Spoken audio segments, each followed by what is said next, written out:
Hello, so welcome back to my channel. हा video थोडासा long असू शकतो बिकॉज भरपूर काय काय आहे गोष्टी शेअर करण्यासाठी आणि गुड न्यूजसुद्धा आहे तुमच्यासाठी पण आणि माझ्यासाठी पण. इथेच आहे ते.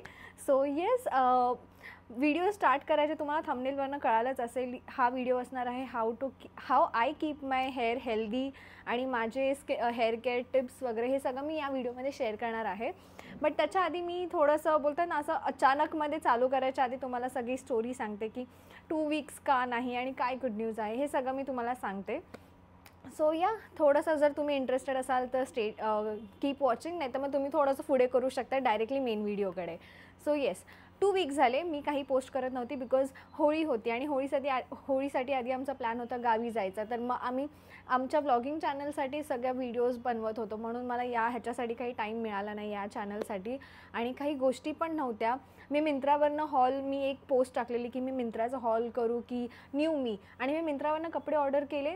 बट फॉर सम रिझन मी literally half of the products मी रिटर्न केले बिकॉज काही मला टाईट होत होते. एक तर फाटलेला निघाला. मी 2 जीन्स पण ऑर्डर केलेले, ते सुद्धा रॉंग साईज आली मला. दोन्ही जीन्सची रॉंग साईज आली आणि मी एक्सचेंज पण नाही करू शकली बिकॉज ते माझी साईज स्टॉकमध्ये नव्हती. सो तो व्हिडिओ पण मग राहिला. मी त्या व्हिडिओवरती होते की हां सगळे प्रोडक्ट्स आले की आपण मिंत्रा हॉल करू, तर ते होतं. त्याच्यानंतर मग होळीमध्ये सगळ्या वीकेंडलाच होळी होती आणि मी वीकेंडलाच युजली शूट करते, तर मग त्याच्यामध्ये पण वेळ नाही मिळाला. तर मग असं करत करत 2 वीक्स गेले. बट या 2 वीक्समध्ये मी जे काय मला प्रोडक्ट्स मिळत होते, and as I said before मी गिव अवे करत राहणार आहे. कारण की टू बी ऑनेस्ट, मी मेकअप प्रोडक्ट्स असं आहे ना की आपण किती वापरणार वापरून आणि ते पडून राहतात. सो माझं असं होतं की मी कलेक्ट करते आणि असं एक महिना किंवा एका महिन्यातून 2 गिव अवे असं करत राहीन. सो येस, मी तुम्हाला दाखवते. हे जे 2 हफ्ते मी इथे नव्हती, but still I have manage to collect so many products. हे सगळं गिव्हअवेला जाणार आहे. आणि हे वरतून तुम्हाला सगळं फॉक्सटेल दिसत असेल, but this is not only foxtail. आतमध्ये अजून खूप सारे लिपस्टिक्स आहेत, खूप सारे लिप ग्लॉसेस आहेत, सिरम आहे. सो ही अख्खी पिशवी तुम्हाला दाखवते भरलेली आहे. आणि हे सगळे सील्ड बॉक्सेस आहेत. जेव्हा तुम्हाला गिव्हअवेमध्ये येईल असं नाही आहे की मी काही यूज करून पाठवते किंवा असं काही. सो येस, हे सगळे तर बॉक्सेस आहेत. बट इनसाईड हे भरपूर लिपस्टिक्स आहेत. आणि या आय एम व्हेरी एक्सायटेड की मी, आणि हे असं कोणत्या तरी ब्रँडसोबत टाईड अप नाही आहे. मी लास्ट टाईम झूकवाला केलेलं ते त्या ब्रँडसोबत होतं. सो त्याच्यामध्ये माझी काही मर्जी चालत नव्हती एवढी.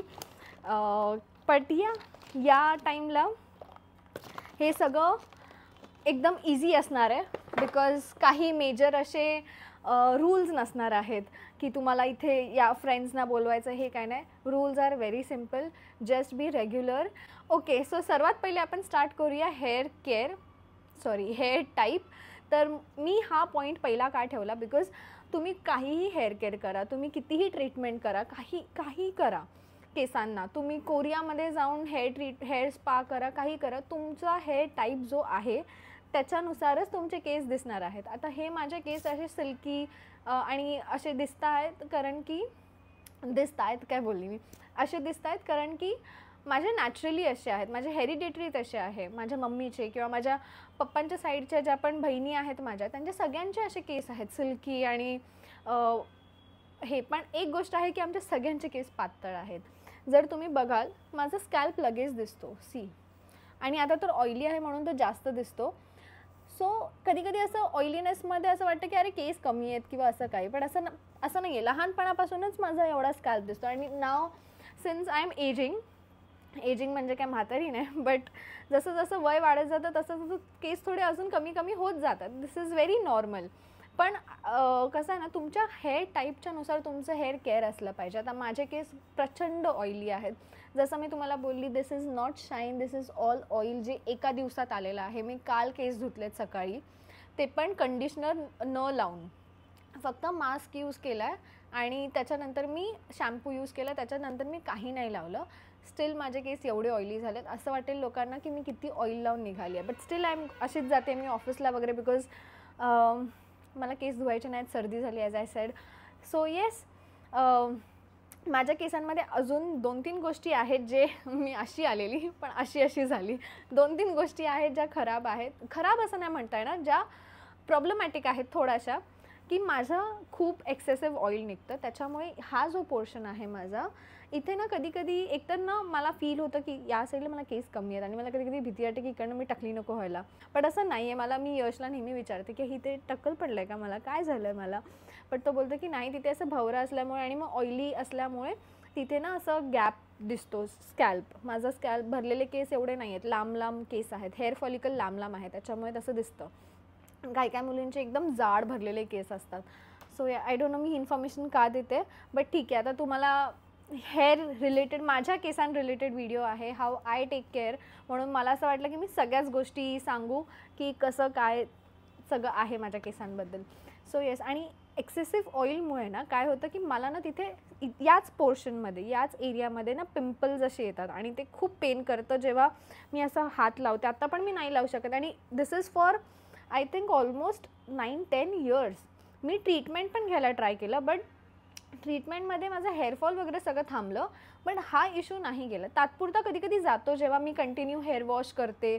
सॅटर्डे संडे आलं की कसं शूट वगैरे करायचं असतं, तर मी कंटिन्यू हेअर वॉश करते, तेव्हा नाही पेन होत. आणि मला असं वाटतं की माझं जॉबच्या स्टार्टिंगपासून मला बसचं पिक अँड ड्रॉप सर्व्हिस आहे. तर इकडे जेव्हा बसला पण असं चिटकतो, असं झोपतो, तर दुसऱ्या लोकांचे केस पण तिकडेच लागतात आणि इथे माझे कमी केस असल्यामुळे माझा कॉन्टॅक्ट डायरेक्टली, ऑब्व्हियसली तिकडे बॅक्टेरिया वगैरे काहीतरी असणार की सगळ्या लोकांचे केस तिकडे जाऊन चिटकत आहेत. स्कॅल्प, ऑइली स्कॅल्प, काही लोकांचा डॅन्ड्रफ, हे मला खूप किळस वाटते. बट ठीक आहे, आपण असं बसला चिटकतो, त्याच्यामुळे मला आधी असं वाटायचं. मग मी ना असं नॅपकिन घेऊन जायचे की मी आधी नॅपकिन टाकायचे आणि मग केस ठेवायचे. बट स्टील आय थिंक हे माझ्याच ऑइलीनेसमुळे आहे की पिंपल्स येतात. मग कधी मी केस असे टर्न केले ना इकडचे, तरीसुद्धा मला दुखतं. मग मी त्याला हात लावत नाही. मी ट्राय करते की मी त्याला जास्तीत जास्त ड्राय ठेवेन, जास्त ऑइली होऊन नाही देणार. असं तुम्हाला पण तुमच्या केसांबद्दल शिकावं लागेल गोष्टी. सगळ्याच गोष्टी ट्रीटमेंटने जात नाही. मी खूप चांगल्या डॉक्टरकडे गेली होते, मी खूप पैसे दिलेत, बट स्टील ते नाही झालं, गोळ्यांनी पण नाही झालं. सो आय थिंक ते ऑइलमुळे कधी माहिती आपली स्किन पण ऑइली जास्त असेल की ते पिंपल येतो. तसं माझं या एरियामध्ये होतं. 2-3 पिंपल येतात, पण ते दुखतात कंटिन्यू. आत्ता पण दुखतं आहे. सो येस, हे होतं माझ्या केसांबद्दल. आणि तसंच तुम्ही असं नाही विचार करू शकत की मी जे प्रोडक्ट्स यूज करते ते तुम्ही यूज केले की तुमचे पण केस असेच दिसणार आहेत. सो हे सगळे पॉईंट्स मला कवर करायचे होते या व्हिडिओमध्ये, की जेव्हा तुम्ही कोणत्या हेअर केअरबद्दल बघतायत किंवा हेअर केअर बाय करायला बघतायत, तेव्हा असं ट्राय करा की तुमचं हेअर टाईप काय आहे, त्या हिशोबाने बाय करा. आता माझं पर्सनली माझे केस वेव्ही आहेत.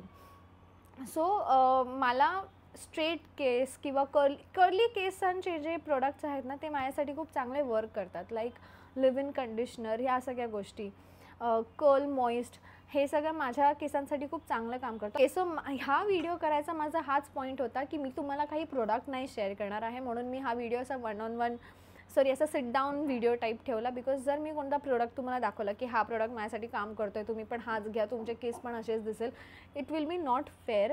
कारण की माझे हेअर टाईप वेगळा आहे, तुमचा. फॉर एक्झाम्पल, आता कोणीतरी कर्ली हेअरवाली मुलगी हा व्हिडिओ बघते आणि मी तिला सांगितलं की हे सिरम माझ्यासाठी काम करते, मे बी ते सिरम तेवढं स्ट्रॉंग नसेल की कर्ली हेअरला मॉइश्चराईज करेल किंवा असं काहीतरी. म्हणून या व्हिडिओमध्ये मी काही प्रोडक्ट शेअर नाही करणार आहे.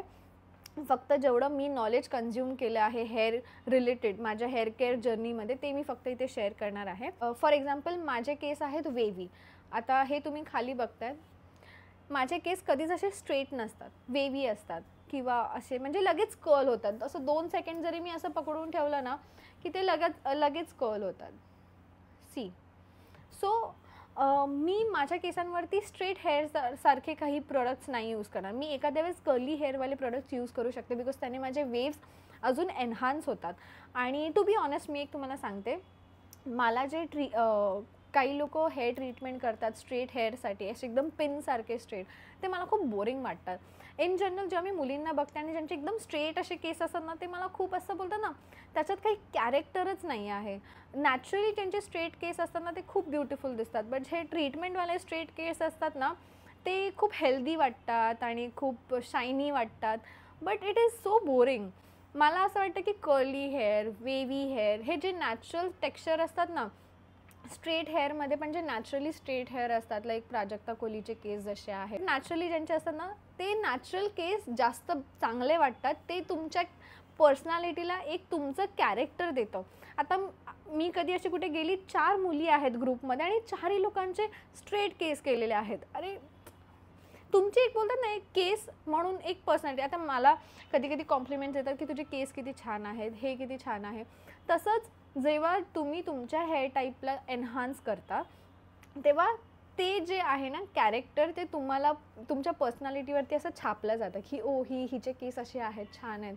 स्ट्रेट केस नका करू, बिकॉज ते एका पॉईंटनंतर ते ना डॅमेज पण करतात केसांना. बिकॉज कोणताही ट्रीटमेंट असू दे, एकदम हाय हीट लावतात. काही केसांसाठी माझे केस इतके पातळ आहेत, लाईक एक एक स्ट्रँड इतका पातळ आहे की माझ्या केसांवरती हीट जरा पण सहन नाही होत माझ्या केसांना. बट काही लोकांचे केस खूप जाड असतात, ज्यांना भरपूर वेळा हीट केलं तरी काही वाटत नाही. बट जेव्हा मी बघते ना, माझी एक स्कूल फ्रेंड होती जिचे केस माझ्याहून जास्त चांगले हेल्दी होते, बट तिला ना स्ट्रेट केस करायची खूप सवय होती. तिचे केस सिल्की नव्हते, बट तिचे केस डॅमेज्ड पण नव्हते. आणि करून करून आत्ता तिचे केस इथपर्यंत स्प्लिट एंड्सने भरलेले आहेत आणि एकदम ड्राय झालेले आहेत. आणि आता ती एवढे केस कापू पण नाही शकत. सो इट्स ऑलवेज बेटर की तुम्ही तुमचे केस ट्रिम करा. मी त्या पॉईंटवरती पण येईल. बट येस, माझा हेच आहे की तुम्ही तुमचा हेअर टाईपला एन्हान्स करा. जर तुमचे कर्ली केस आहेत तर आजकाल आय एम हॅपी की आजकाल भरपूर असे प्रोडक्ट्स आहेत जे कर्ली हेअरला टार्गेट करतात. मग वेव्ही हेअर असू दे, कर्ली हेअर असू दे, तुम्ही ते प्रोडक्ट यूज करा. फ्रिझीवाल्यांसाठी पण ना भरपूर आता मी जसं तुम्हाला बोलली, तुम्हाला माहितीच असेल, जर तुम्ही रेग्युलर व्हिडिओ बघत असाल की मी हेअर कलर केले आणि त्याच्यानंतर मला एवढे स्प्लिटेन्स झाले. स्प्लिटेन्स आत्ता पण आहेत, पण स्प्लिटेन्स कसे कमी करायचे ते सगळं त्या पॉईंटवरती पण मी येईन. तर माझ्या स्प्लिटेन्समुळे मी आता खूप सारे असे कंडिशनर्स वगैरे यूज करायला लागले, लिव्ह इन कंडिशनर्स. नाही तर लिटरली मी ते सुद्धा नाही यूज करायचे. आणि कारण की या पोर्शनला आपण ऑइल नाही लावू शकत. इथे आपण ऑइल लावलं ना की मग इकडे ऑइल घासायला आपल्याला, ऑइल काढायला आपल्याला शॅम्पूने घासावं लागतं आणि त्याने अजून डॅमेज होतो. So I avoid applying oil here. इथे फक्त hair serum, hair moisturiser, hair mask आणि कंडिशनर एवढंच जातं. या केसांना मी गेले 2-3 वर्ष झाले असेल मी शॅम्पू लावलेला नाही आहे आणि त्याच्यामुळे हे एवढे सॉफ्ट आणि असे सिल्की आणि शायनी दिसतात. बिकॉज इथे मी फक्त शॅम्पू लावते ऑइल काढायला, डर्ट काढायला, आणि जेव्हा पाणी इकडनं जातं तेव्हा इकडची पण डर्ट निघते. इकडे तुम्हाला सेपरेटली शॅम्पू लावायची गरज पडत नाही. आता तुम्हाला इथून वाटत असेल की अरे हिचे केस शायनी आहेत, काय आहेत, बट माझ्या केसांमध्ये भरपूर सारे स्प्लिटेंट्स आहेत, जे बघून मला वाईट वाटतं. बट आता मी कलर करायची चूक केली होती तर मला भोगावं लागेल. सो येस, नेक्स्ट आहे शॅम्पू कंडिशनर. अगेन शॅम्पू कंडिशनरमध्ये पण ना तुमचं जर डॅन्ड्रफ असेल तर डॅन्ड्रफसाठी पण शॅम्पू आहेत ते यूज करा. असं नाही आहे की डॅन्ड्रफमध्ये थोडंसं, डॅन्ड्रफवाल्या शॅम्पूमध्ये थोडंसं केमिकल जास्त असणारच आहे. तुमच्या कधी ना कधी केस त्याच्याने ड्राय होणारच आहेत, बट ॲटलीस्ट 1 वीकसाठी यूज करा. बट इथेच, नॉट ऑन पूर्ण हेअर. सो येस, आणि कंडिशनर कधीही मिस करू नका. स्पेशली फ्रिझी आणि कर्ली केससाठी कंडिशनर, फ्रिझी आणि कर्लीच नाही, इनफॅक्ट सगळ्यांसाठी कोणीच कंडिशनर मिस करू नका. बिकॉज आत्ता आपल्या मुंबईमध्ये जे वेदर आहे, ह्युमिडिटी फ्रिझीनेसचा खूप मोठा बोलतात ना, खूप मोठा इश्यू ह्युमिडिटीने फ्रिझीनेसचा खूप मोठा इश्यू होतो. सो येस, कधी तुम्ही असं बघाल की आपण घरात आहोत, मग एसीमध्ये आहोत, मग बाहेर गेलो, मग परत एसीमध्ये आलो की परत केस असे फ्रिझी होतात. सो या सगळ्या गोष्टींमुळे ना कंडिशनर यूज करा. इकडून खाली इथे कंडिशनर यूज केलं की इथून ना ऑइली जास्त होतात केस आणि मग क्लॉग्ड पण होतात तुमचे, हे जे काय असतात ते हेअर फॉलिकल पण क्लॉग्ड होतात. सो इथे कंडिशनर, मास्क वगैरे नाही यूज करायचं. इथे मास्क वगैरे यूज करा. आणि आधी केस ओले करायचे, मास्क लावायचं, कंडिशनर लावायचं, मग बाकीची आंघोळ करायची आणि मग शॅम्पू लावायचं. एंडला शॅम्पूने आंघोळ करते मी, पण फक्त तेव्हा मी केस धुते, बिकॉज मग परत पूर्ण बॉडीवरती शॅम्पू जातो तर मग परत पूर्ण बॉडी धुवावी लागते. सो या, ते आहे. Next is hair care. तर आता आपण हेअर केअर कशी करायची, तर एक तर तुम्ही तुमच्यामध्ये जर आधी बघून घ्या, विटामिन डी कधी कमी असलं की हेअरफॉल होतं, बिकॉज काही इंटरनल हॉर्मोनल चेंजेस पण असतात ज्याच्याने हेअरफॉल होतं. जर तुमचा हेअरफॉल होणं इज व्हेरी नॉर्मल, बट तुमचा हेअरफॉल 1-2 महिन्यापासून थांबतच नाही आहे किंवा खूप एक्स्ट्रीम हेअरफॉल होतो आहे तर तुम्ही डॉक्टरकडे गेला पाहिजे, तुम्ही कन्सल्ट केलं पाहिजे. बिकॉज कधी कधी असं होतं की आपल्या इंटरनली बॉडीमध्ये काहीतरी कमी पडते ज्याच्यामुळे हेअरफॉल वगैरे होतो. आणि त्याला तुम्ही बाहेरून काहीही करा, शॅम्पू चेंज करा, ऑइल चेंज करा, सिरम यूज करा, काहीही होणार नाही. डाएटने होईल ते. तर त्या सगळ्या गोष्टीसाठी डॉक्टरच तुम्हाला हेल्प करू शकतो. बट कधी कधी असं बोलतात ना, अचानकमध्ये हेअरफॉल व्हायला लागतो, जास्त नाही बट थोडासा, त्याच्यासाठी वगैरे तुम्ही मास्क चांगले यूज करू शकता. आता मी असे व्हिडिओज बघितलेत जे बोलतात की नॅचरल होममेड मास्क एवढं काम करत नाही केसांसाठी वगैरे, जे खरं पण असू शकतं. बट मला असं फील होतं की जेव्हा मी केसांना माझ्या दही लावते किंवा फ्लॅक्स सीड्सचं ते असं गरम करून त्याचा जो जेल निघतो ते वगैरे केसांना लावते तर खूप चांगलं काम करतं. डॅन्ड्रफसाठी सुद्धा मी काय करते ना, स्कॅल्प स्क्रब करते. तर पण मी का करते मी एक सांगते. माझे केस पातळ आहेत, माझा स्कॅल्प खूप इझिली वॉश होऊन जातो. जेव्हा तुम्ही नॅचरल मास्क कोणता यूज करतात, बनाना मास्क, दही किंवा काही लोक एग पण यूज करतात. मी आधी एग जेव्हा खायची तेव्हा मी यूज करायची, ते पण खूप छान काम करतं. मग फ्लॅक्स सीड्स, हे सगळे. आता माझे केस पातळ आहेत, माझा स्कॅल्प खूप इझिली क्लीन होऊ शकतो म्हणून ते निघून जातं. जेव्हा तुम्ही नॅचरल मास्क यूज करतात आणि तुमचे केस जर खूप दाट आहेत, कर्ली आहेत तर अवॉइड करा. बिकॉज त्याच्याने ना तुमच्या केसांमध्ये ते पार्टिकल्स राहतात. जर तुम्ही चांगलं क्लीन करू शकता थरली तर यू कॅन गो अहेड, नाहीतर मग अवॉइड करा तुम्ही, नाहीतर मग मास्कच यूज करा. आणि एक आहे मी जे करते की ऑइल केल्यानंतर मी जरासं ना गरम वाफ देते केसांना, ते पण खूप छान काम करतं. बट मग ते 15 मिनटासाठीच ते ऑइल ठेवते मी, जास्त वेळ ऑइल नाही ठेवत, ओव्हरनाईट नाही ठेवत.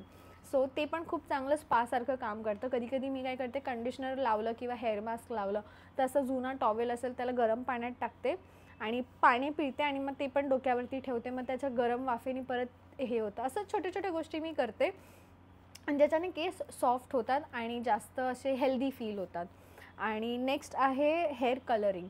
जर तुम्हाला हेअर कलर सगळे करतात, मी सुद्धा 2-3 वेळा केलेलं आहे.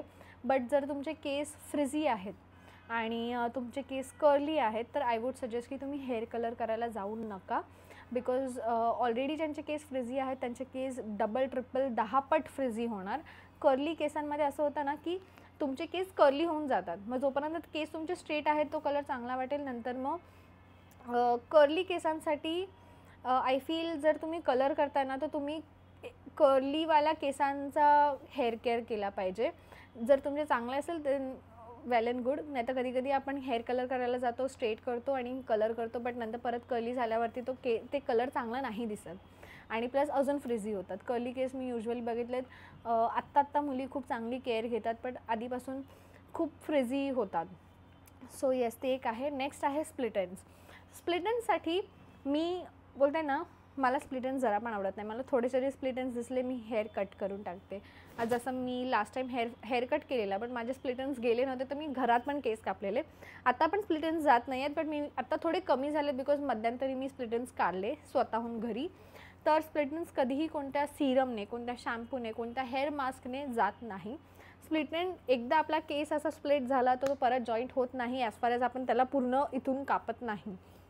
बट एक करू शकतात की तुम्ही स्प्लिट एंड्सना दिसणं कमी करू शकता. आता काही मुली आहेत त्यांच्या आपण जवळ जरी गेलो ना तरी दिसतं की अरे हिच्या केसांमध्ये किती स्प्लिट एंड्स आहेत. बट आता माझ्या केसांमध्ये लोकांना नाही वाटत की माझ्या केसात स्प्लिट एंड आहे, कारण की मी माझ्या हेअर लेंथची खूप केअर घेते. आणि कशीच तेच हेअर मास्क मी वीकमधून एकदा तरी हेअर मास्क यूज करते आणि love beauty planet is my favourite. त्याच्या व्यतिरिक्त मी कोणताच मास्क नाही यूज करत. आणि ह्याच्या आधी मी मास्क यूज केलेत पण त्यांनी एवढं चांगलं काम केलं नाही जेवढं लव्ह ब्युटी प्लॅनेटने केलं आहे. सो मास्क मी ह्याला ना असं एकदम असं बोलतात ना एकदम जास्त लावते आणि असं बांधून ठेवते आणि त्याच्यामुळे ह्याच्यामध्ये जे स्प्लिटन्स आहेत ते दिसत नाहीत. बिकॉज ते माझे स्प्लिटन्स पण असे सॉफ्ट झालेले आहेत, कारण की मी हेअर वॉश मास्क जरी लावलं तरी हेअर वॉश केल्यानंतर मी सीरम लावते, हेअर सीरम. प्लिक्सचा एक सीरम आहे हिबिस्कसवाला, तो लावते. त्याच्यानंतर मी कर्ल मॉइस्टवाला मॉइश्चरायझर लावते आणि मग केस नॅचरली ड्राय होऊन देते. कधी एकदमच असं सर्दी झाली असेल किंवा घाई असेल तर मी हेअर ड्रायर यूज करते, नाहीतर आय फील मी 2-3 महिन्यातनं 2 महिन्यातनं एकदा हेअर ड्रायर वगैरे यूज करत असेल. बाकी पूर्ण टाईम मी नॅचरली केस सुकवून देते, बिकॉज ते बेस्ट आहे. तुमचे केस ड्राय आउट पण नाही होत आणि त्यांना तेवढं मॉइश्चर पण मिळतं. आणि टॉवेल फॅब्रिक बोलतो ना, मायक्रो फॅब्रिकवाला टॉवेल यूज करायचा, किंवा डिकॅथलॉनमध्ये ना एक असा मिळतो स्पोर्ट्सवाला जो खूप लवकर सुकतो, तो इतका छान आहे ना. तुमचा टॉवेल पण मॅटर करतं. जर तुम्ही कॉटन म्हणजे हार्श टॉवेल यूज करत असाल ना, तरी पण तुमचे केस ड्राय होतात. मी हे बघितलं. आधी मी असं कोणताही पप्पांचा टॉवेल दिसला तो वापरा, भावाचा टॉवेल दिसला केसांना असं लावून ठेवा. बट जेव्हा मी माझा टॉवेल पण चेंज केला ना, तेव्हासुद्धा माझ्या केसांची टेक्स्चर खूप बेटर झाली. असं नाही आहे की आधीपासूनच माझे केस एवढे म्हणजे जेवढे आता दिसत आहेत चांगले तेवढे दिसत होते, असं नाही आहे. माझे केस आधी होते ड्राय होते. हेअर कलर केल्यानंतर तर डिझास्टर झालेलं. बट मी माझ्या फेसपेक्षा जास्त माझ्या हेअरची काळजी घेते, बिकॉज हेअरने माझा मूड चांगला राहतो. हेअर चांगला असेल तर हेअर चांगले असतील तर माझा दिवस चांगला जातो. आणि आय थिंक हे मोस्ट ऑफ द मुलींचं असेल. नेक्स्ट आहे हेअर स्टायलिंग तुम्ही तेव्हाच करा जर तुम्हाला गरज आहे. आय नो की जेव्हा केस चांगले वाटतात तेव्हा आपल्याला खूप कॉन्फिडंट फील होतं, सगळं होतं. बट मला असं वाटतं की जेव्हा तुम्ही ना just start loving how your hair looks. तुम्ही बघत असाल की आधीचे पण जुने ॲक्ट्रेसेस जे होते, आता मध्यंतरी मी रील बघत होती की आत्ताच्या ॲक्ट्रेसेसचे सगळ्यांचे केस सेमच वाटतात. कोणाची अशी सेपरेट पर्सनॅलिटीच नाही वाटत आहेत की अरे हिच्या केसांनी ओळखलं जाईल, असं कोणीच नाही आहे. सगळ्यांचे स्टायलिंग केलेले केस आहेत, सगळ्यांचे सेम दिसतात. तुमचं कॅरेक्टरच काही चेंज नाही होत आहे. सो तुम्ही तुमच्या केसांना तुमचं कॅरेक्टर करा. तुम्ही जसे केस आहेत तसे एक्सेप्ट करा आणि त्याला हेल्दी ठेवा. आता फॉर एक्झाम्पल आधी कसं होतं की तुम्ही किती पण सावळे असेल तरी पण मग आपण आपल्याहून फेअर टोनवाला फाउंडेशन यूज करायचो, जे सगळ्यांनी केलं असेल, मी पण केलं आहे. बट ते खराब दिसतं. तसंच जर तुमचे फ्रिझी केस आहेत, नॅचरली असतात काही लोकांचे फ्रिझी, तर तुम्ही तशी केअर करायचा. कधी कधी ना फ्रिझी आणि कर्लीमध्ये लोकांना कळत नाही. त्यांना असं वाटतं की त्यांचे केस फ्रिझी आहेत, बट ॲक्च्युअलमध्ये त्यांचे कर्ली असतात. जस्ट बिकॉज ते विंचरल्यानंतर कोंब करतात म्हणून त्यांचे फ्रिझी होतात. तर एकदा ट्राय करून बघा की जर तुमचे केस खूपच फ्रिझी वाटत असेल तर कर्ली केसांवाला रूटीन बघा, ते प्रोडक्ट्स यूज करून बघा तुमच्या केसात किती फरक दिसतो आहे. किंवा कर्ली केस आहेत तर मग तसे प्रोडक्ट्स, म्हणजे सॉरी मी रिपीटेडली बोलत असेल, तर माझा मुद्दा मांडायचा हेच आहे की तुमचे जसे केस आहेत त्याला एक्सेप्ट करा आणि त्या हिशोबाने त्याची केअर घ्या. तुमचे केस फ्रिझी आहेत किंवा ड्राय आहेत म्हणून त्याला ट्रीटमेंट करून स्ट्रेट करा. हे तुमचं टेम्पररी सोल्युशन असेल. लाँग टर्मसाठी it is not going to help. एक पॉईंट येणार, आणि मुलींमध्ये तर भरपूर असं होतं की कधी एक फेज येतो जेव्हा हेअरफॉल होतं, कधी हे होतं, तर तुम्ही हे जर केमिकल ट्रीटमेंट्स वगैरे केलं तर त्याला ते अजून वर्स्ट करणार आहे. मला असं वाटतं की late your hair become your character.